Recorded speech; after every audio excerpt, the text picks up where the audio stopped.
Hi there, today I wanted to talk about the Marvel Masters of Suspense Omnibus Volume 1.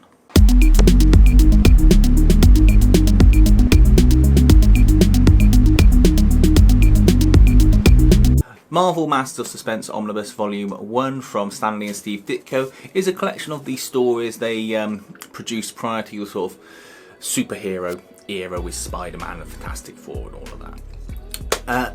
It's a book I bought because I thought it'd be nice to have it in my collection. It's cheap to buy and it just feels sort of like if you've got a comic book collection you should just sort of have some of this material at least in it. Let's have a look at it and I'll talk more about the book and my views on it as we go. So then we've got the book here, Marvel Masters of Suspense. You've got this nice cover, the spooky man, some clouds. Then I like this on the back. Shame that's not on the cover really. That's the picture, sweating man looking terrified. Take this off here. Don't get much on the dust jacket, and you just get some monsters fighting. They're in one of the later stories in the book. But if we open it up, what you get is a really nicely presented book. You get a nice purple liner page there. The pages feel thick and rich, and you can tell there's some care went into the production of this. All by Stanley and Steve Ditko, and this is in the early days when Stanley and Steve Ditko were just stuck in the sort of tiny little Marvel office, just knocking out stories week on week. You get a good table of contents showing where they're from, dates, issue numbers, and I do like a table of contents in a omnibus. You can see it reads really well already. There's barely any gutter loss at the start, and what you get in this book are short tales. They're normally 4 or 5 pages long. It's a scientist, it's a wizard, it's aliens, and it's a really short, sharp little moral tale. There's normally a twist at the end of it, and it's what it is. It's a tale that you can pick up, read, and then not have to worry about any continuity, any future story. You just go, okay, yeah, do you know what?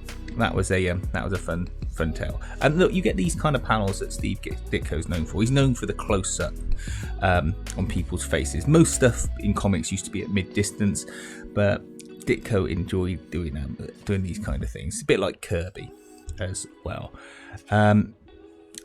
Now, what I would say about this is it's not the kind of book you would pick up and read in one go, or a couple of goes. You know, there's oh look, Norman Osborn hair.